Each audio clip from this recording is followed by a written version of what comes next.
የሐዋርያት ሥራ ምዕራፍ 1 ቁጥር 11 ላይ ጌታ ባረገ ጊዜ ሐዋርያት ቀና ቀና ብለው እያዩት ነበረ። እጁን ጭኖ ባርኳቸው ከፍ እያለ ሲሄድ ቀና ብለው ሲያዩ ሁለት ነጫጭ መላእክት መጣ። የገሊላ ሰዎች ምኑ ናችሁ ነው እዚህ ቀና ቀና እያላችሁ የቆማችሁ አላቸው። ወዝንቱ ኢየሱስ ዘአርገ ማቤክሙ፣ ይህ ከእናንተ ወደ ላይ ሲወጣ ያያችሁት ኢየሱስ ክርስቶስ ይመጽእ ካይበ በከመ ሪክምዎ አመ ያዐርግ ሰማየ፣ ዛሬ ሲያርግ እንዳያችሁት እንዲሁ በዚሁ ሥጋ ተመልሶ ይመጣል ያሏቸው። በዚሁ ባያችሁት ሥጋ ተመልሶ ይመጣል።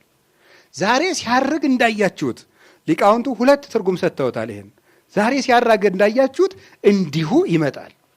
አንድ የዚያን ጊዜ በቅዳሴ መላእክት በይባቤ መላእክት እልል እያሉ አርገ እግዚአብሔር በይባቤ ተብሎ መዝሙር 46 ላይ ቅዱስ ዳዊት እንደተናገረለት ወግዚነ በቃለ ቀርን፣ እግዚአብሔር ፈጣሪያችን በይባቤ መላእክት በቅዳሴ መላእክት አረገ፣ ወደ ላይ ወጣ።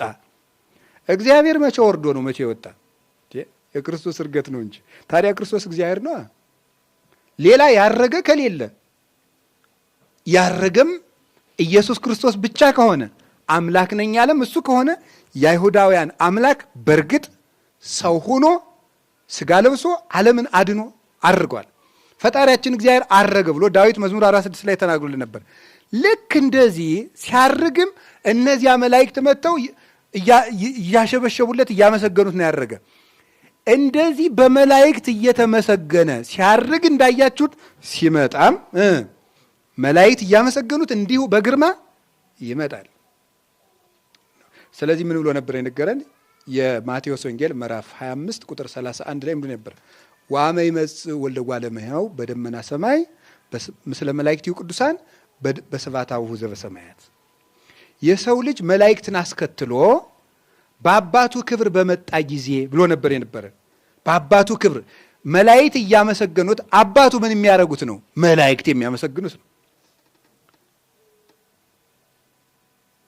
ባርክዎ ለእግዚአብሔር ኩልክሙ መላእክቲሁ ጽኑዓን ወኃያላን እለ ትገብሩ ቃሎ ብሏል ቅዱስ ዳዊት። መላእክት ሁላችሁ ቃሉን የምትታዘዙ የምታገለግሉ መላእክት ሁላችሁ ጽኑዓን የምትሆኑ እግዚአብሔርን አመስግኑት። የመላእክት ድርሻቸው ፍጡርን ማመስገን ሳይሆን እግዚአብሔርን ማመስገን ነው። እግዚአብሔርን ማመስገን ነው። ደግሞስ መላእክት የማን ናቸው? የእግዚአብሔር ገንዘቦች ናቸው። መላእክት የፍጡር አይደሉም፣ የእግዚአብሔር ገንዘቦች ናቸው። ታዲያ ምንድን ነው መላእክቲሁ ብሎ የተናገረ? መላእክቶችን አስከትዬ እመጣለሁ ነው። መላእክት የክርስቶስ ፍጡሮች ናቸው። ትንቢተ ዳንኤል ምዕራፍ 11 ላይ ስታነቡ አይላፍ መላእክት የሚያገለግሉት ማንን ነው? እግዚአብሔርን ነው። እሳት ይውህዝም መንበሩ አይላፍ አይላፋት ይትላአክው ይላል። ከመንበሩ ስር ምን ይላል? የእሳት ጎርፍ ይጎርፋል። ብዙ የሚሆኑ መላእክትም ያገለግሉታል። ማንን? እግዚአብሔርን። መላእክት የሚያመሰግኑት ማንን ነው? እግዚአብሔርን። መላእክት የማን ፍጡራን ናቸው? የእግዚአብሔር። ኢየሱስ ክርስቶስ ደግሞ ማን የሚያመሰግኑት ነው? መላእክት። መላእክት የማን ናቸው አለን? ማቴዎስ 25:31 ላይ የኔ ከመላእክቱ ጋር በመጣ ጊዜ። ታዲያስ መላእክት የሚያመሰግኑት እግዚአብሔር እሱ ማን ነው? ኢየሱስ ክርስቶስ ነው።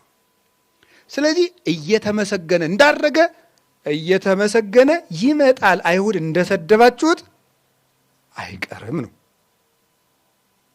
በዚያ ሥጋ ይመጣል።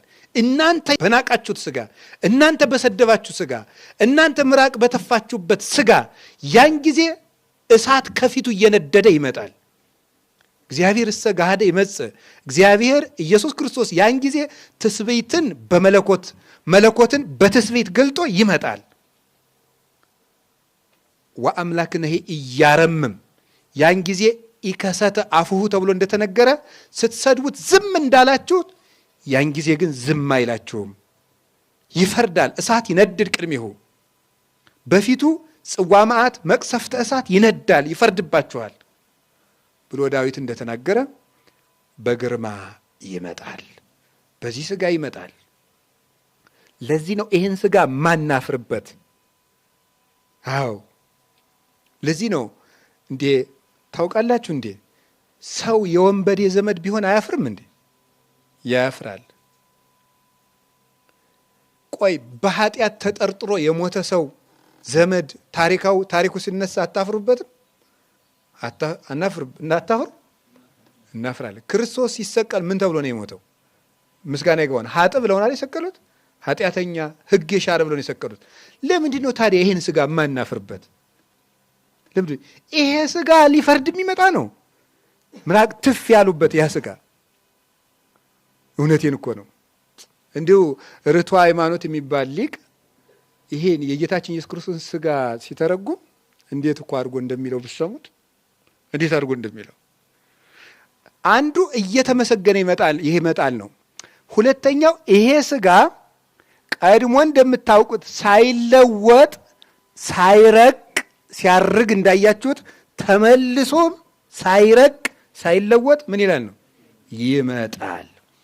ክርስቶስ ማለት ስጋው በመለኮትነት ያልተለወጠበት፣ መለኮትነቱ በስጋ ያልተለወጠበት ዋሂደ ባህሪ በታቅቦ በተዋሂዶ ጸንቶ የሚኖር ንጉሥ ማለት ነው።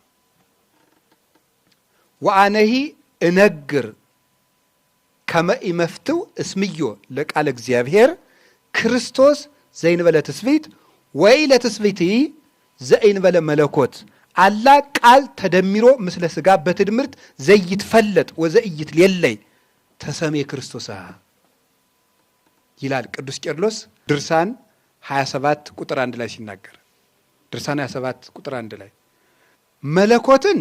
መለኮትን ያለ ስጋ ክርስቶስ አልለውም፣ መለኮትን ያለ ስጋ ክርስቶስ አልለውም፣ ስጋን ያለ መለኮት ክርስቶስ አልለውም። እንዲህ ተብሎ ሊነገር የሚገባል ብዬ አልናገርም። ክርስቶስ የተዋሂዶ ስም ነው።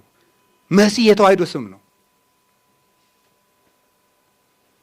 እንዲህ ሊባል ይገባዋል። መለኮት ያለ ስጋ ክርስቶስ ሊባል ይገባዋል፣ ስጋ ያለ መለኮት ክርስቶስ ሊባል ይገባዋል ብዬ ሊናገር አይገባም። ይሄን አልልም። እናሳ ቃል ተደሚሮ ምስለ ስጋ በትድምርት ዘይትፈለጥ ወዘኢይትሌለይ ተሰሜ ክርስቶስ።